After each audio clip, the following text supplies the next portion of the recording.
नमस्कार दोस्तों, इस वीडियो में आपका हार्दिक स्वागत है। मैं हूं पत्रकार योगेंद्र योगी। दोस्तों, जब से केंद्र में भारतीय जनता पार्टी गठबंधन सत्ता में आई है, तब से देश की जो संवैधानिक संस्थाएं हैं, उनमें से ज़्यादातर ने तो केंद्र सरकार के सामने घुटने टेक दिए और जिन्होंने नहीं टेके, उनके लिए घुटने टिकवाने का पूरा प्रयास केंद्र सरकार ने हर संभव तरीके से किया है।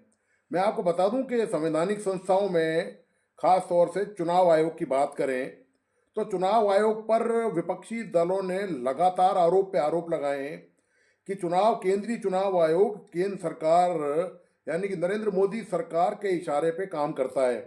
इसके बावजूद भी चुनाव आयोग ने इस मुद्दे को कभी गंभीरता से शायद लिया होगा जो विपक्षी दलों ने उस पर आरोप लगाए। संवैधानिक संस्थाओं की बात करें, जो दूसरी और जो स्वायत्तशासी संस्थाएं, उन पर भी केंद्र सरकार का पूरा प्रयास रहा है सत्ता में आने के बाद से भारतीय जनता पार्टी गठबंधन का कि उन पर दबाव की रणनीति का इस्तेमाल किया जाए और केंद्र सरकार के मन मुताबिक यानी कि जो केंद्र के मन को भाए केवल वही बात की जाए। किसी प्रकार की नकारात्मक और केंद्र सरकार के निर्णय या केंद्रीय जो मंत्री हैं, प्रधानमंत्री है, उनके बारे में कहीं कोई कुछ ऐसा वैसा नहीं कहा जाए। यही वजह रही कि केंद्र सरकार ने सत्ता में आते ही केंद्र ने भारतीय जनता पार्टी की सरकार ने सबसे पहले निशाना बनाया देश के मीडिया को निशाना इस हद तक बनाया। मीडिया तो वैसे भी देश का रीढ़ विहीन हो चुका है, उसकी रीढ़ की हड्डी में खड़े होने लायक दम पहले ही निकल चुका था। उसको तो केवल हल्का सा झटका देने की देर थी और वो झटका केंद्र की मोदी सरकार ने दिया। मीडिया की हालत तो इतनी बुरी है कि बिल्कुल लाचार हो चुका है और मीडिया के जो तेवर कलेवर हैं वो आप देखिए कि किस तरह से मीडिया चापलूसी जैसी हरकतों पे उतर आया है। और इस मामले में केंद्र की नरेंद्र मोदी सरकार ने कोई कोर कसर बाकी न रखी मीडिया को घुटने पर लाने के लिए। दरअसल आपको पता होगा, मैं बता दूं इस बात को लेकर कि प्रधानमंत्री नरेंद्र मोदी ने पिछले तीसरे कार्यकाल उनका चल रहा है, आज तक कभी प्रेस कॉन्फ्रेंस नहीं करी है। कभी भी मीडिया की टीम को वो अपने साथ यात्राओं पर कहीं भी नहीं ले जाते हैं। तो ये जो दूरी है, और उनको दरअसल इसकी ज़रूरत भी नहीं है क्योंकि वो सोशल मीडिया का इस्तेमाल कर रहे हैं। तो देश का जो चौथा स्तंभ माना जाता है जो मीडिया है, जो प्रिंट और इलेक्ट्रॉनिक मीडिया की मैं बात कर रहा हूँ, उस मीडिया पर बिल्कुल भरोसा नहीं है मोदी सरकार को। और उन्होंने एक अब नया तौर तरीका ये बना लिया है, खासतौर से पीएम मोदी और उनके मंत्रिमंडल के जो सदस्य हैं, कि वो अब सोशल मीडिया के जरिए अपनी बात करते हैं। उनको जो मुख्य मीडिया है देश का, उसकी कोई चिंता परवाह है ही नहीं। और उसका कारण भी है कि खाए और गुर्राए तो मीडिया की हालत ये थी पहले कि खाए भी सरकार की और गुर्राए भी सरकार पर। तो मोदी सरकार ने तय कर लिया कि ऐसा नहीं चल सकता, किसी भी हालत में हम ऐसा चलने ही नहीं देंगे। कोई भी खिलाफ यदि ऐसी वैसी बात होगी, आपने देखा होगा कि इस 12-13 साल के दौरान जब केंद्र में सत्ता में नरेंद्र मोदी सरकार है, पीएम मोदी ने जितने भी इंटरव्यू दिए हैं उनमें जो भी इंटरव्यू लेने वाले, जो भी टेलीविज़न के जो प्रस्तुतकर्ता हैं, वो उन्होंने कोई भी ऐसे वैसे सवाल प्रधानमंत्री मोदी से नहीं किए। तो ये इस बात का संकेत है कि केंद्र में भारतीय जनता पार्टी की सरकार है, गठबंधन की सरकार, वो संवैधानिक संस्थाओं को नहीं चाहती कि कोई भी देश में संवैधानिक संस्था हो। लेकिन इसमें एक दोस्तों पेच फंस गया, मामला अटक गया दरअसल सुप्रीम कोर्ट को लेकर। ईडी और सीबीआई पे तो आप जानते हैं कि दर्जनों बार आरोप लग चुके हैं पक्षपात करने के। विपक्षी दल हमेशा आरोप लगाते रहे कि वो केवल विपक्षी दलों के लोगों को ही निशाना बनाते रहे हैं और जो सत्तारूढ़ दल के जो नेता हैं उन पर वो हाथ सीबीआई और ईडी नहीं रखती है। और लेकिन मामला जो फंसा हुआ है वो दरअसल फंस गया सुप्रीम कोर्ट को लेकर, और इस बार दोस्तों कुछ ज़्यादा ही फंस गया। दरअसल इस बार जो विवाद है, आपको पता है, वो एनसीईआरटी की किताब को लेकर है। तो वो एनसीईआरटी की किताब को लेकर जो मामला भ्रष्टाचार के का जो मामला है, जिसमें कहा गया था कि न्यायपालिका में भ्रष्टाचार है, वो एक चैप्टर था 8वीं क्लास का, उसको लेकर सुप्रीम कोर्ट बहुत बुरी तरह खफा है। बहुत ज़्यादा नाराज है सुप्रीम कोर्ट। इस मामले में सुनवाई दरअसल चल रही है अभी सुप्रीम कोर्ट में। तो गुरुवार को जो आज जो सुनवाई हुई है, उस दौरान मुख्य न्यायाधीश सूर्यकांत बेहद नाराज नजर आए। सीजीआई ने कहा कि हल्के में नहीं छोड़ेंगे, उन्होंने गोली चलाई और जुडिशरी आज लहूलुहान है। सरकार की तरफ से सॉलिसिटर जनरल तुषार मेहता ने कहा कि इस गलती के लिए बिना शर्त माफी मांगते हैं, लेकिन सीजीआई इससे संतुष्ट नहीं दिखे। उन्होंने कहा कि यह एक सोची समझा योजनाबद्ध कदम है। यहाँ ध्यान रखिए, सीजीआई ने कहा कि सोचा समझा, वेल प्लान्ड है ये सारा मामला, यानी कि इसमें कोई तगड़ा ही खेल कर रहा है। तो ये जो मामला है ये एनसीईआरटी की बुक का, इसमें उन्होंने आगे कहा कि दरअसल ये जो चैप्टर है वो गलती से तैयार हो गए, जैसा कि तुषार मेहता ने कहा। लेकिन सीजीआई और जो उनके जो साथी जो थे, जो जज थे, उन्होंने इस बात पर कहा कि हम अधिकारियों को सिर्फ माफ़ी मांगे जाने पर नहीं जाने दे सकते। यह कहना कि इसे हटाया जा रहा है काफ़ी नहीं है। किताब मार्केट में गई और सीजीआई ने कहा कि मैंने भी इसकी कॉपी देखी है। इसके अलावा आप देखिए कि ये 8वीं कक्षा की जो किताब है, इसमें एनसीईआरटी की सोशल साइंस की किताब है। इसमें इसमें लिखा गया है, इसमें जो चैप्टर है उसमें लिखा है भ्रष्टाचार, लंबित मुकदमों की बड़ी संख्या और जजों की पर्याप्त कमी न्यायिक प्रणाली के सामने आने वाली चुनौतियां हैं। और न्यायपालिका में भ्रष्टाचार वाले चैप्टर में यह भी कहा गया है कि यह उनके व्यवहार को नियंत्रित करती है, बल्कि अदालत के बाहर उनके आचरण को भी नियंत्रित करती है।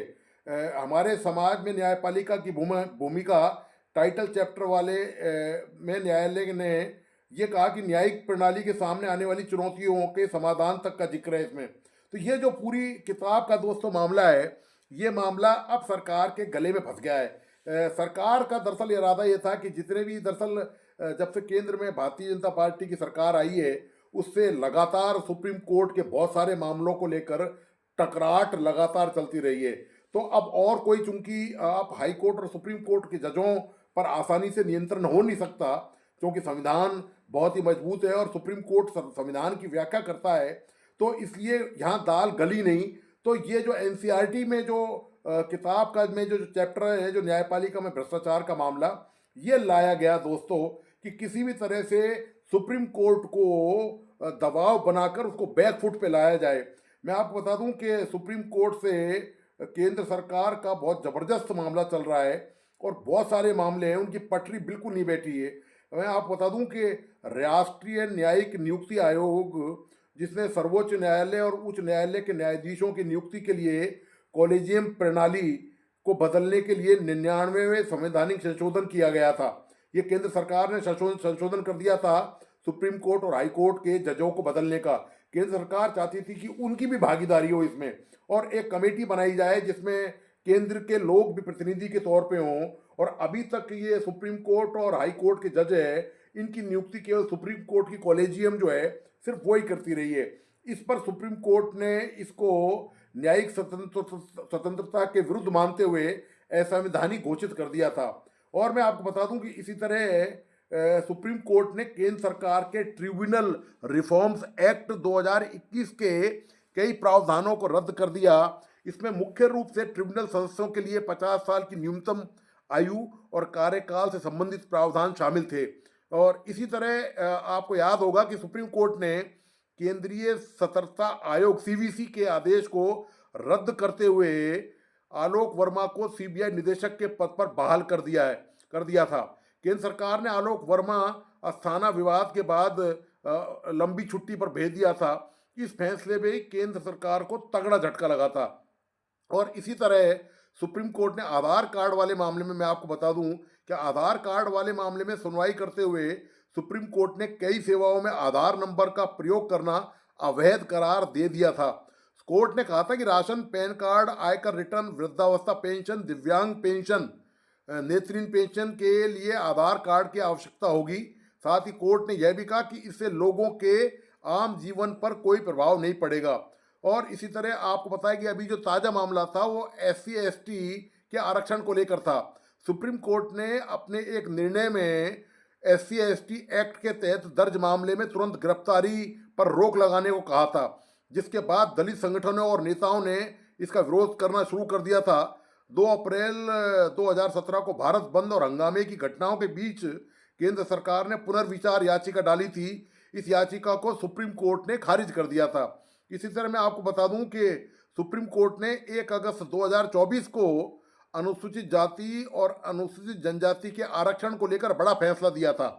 कोर्ट ने SC ST आरक्षण को श्रेणी में बांटने का अधिकार राज्य सरकार को दिया था और सुप्रीम कोर्ट ने केंद्र सरकार से अब इस मामले की रिपोर्ट मांगी है कि इस मामले में किया क्या गया है। दरअसल कोर्ट ने आरक्षण के अंदर भी अति पिछड़ों को एक अलग से आरक्षित वर्ग का कोटा देने के लिए बात की थी।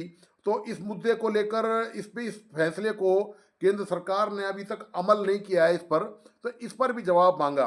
तो ये जो टकराट का मामला है दोस्तों, ये बिल्कुल साफ नज़र आता है। नज़र ऐसे आता है कि मैं आप बता दूं कि जो केंद्रीय विधि मंत्री थे किरण रिजिजू, उन्होंने कहा था एक बयान में कि कुछ रिटायर्ड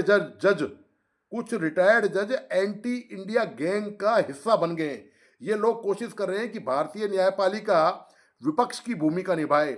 इसके खिलाफ एजेंसियां कानून के दायरे में रहकर कदम उठाएंगी। जो लोग देश के खिलाफ काम करेंगे उन्हें उसकी कीमत चुकानी होगी।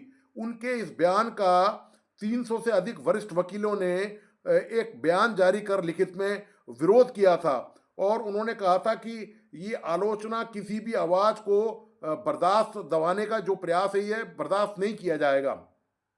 इसी तरह मैं आप बता दूं कि समलैंगिक शादी को लेकर कोर्ट में चल रही सुनवाई पर किरण रिजिजू ने कहा था कि शादी जैसे मामलों को निपटाने के लिए अदालतें मंच नहीं हो सकती। रिजिजू ने कहा कि शादी जैसे महत्वपूर्ण मामले पर फैसला देश के लोगों को करना है, क्योंकि इस तरह के फैसले से सभी प्रभावित होते हैं।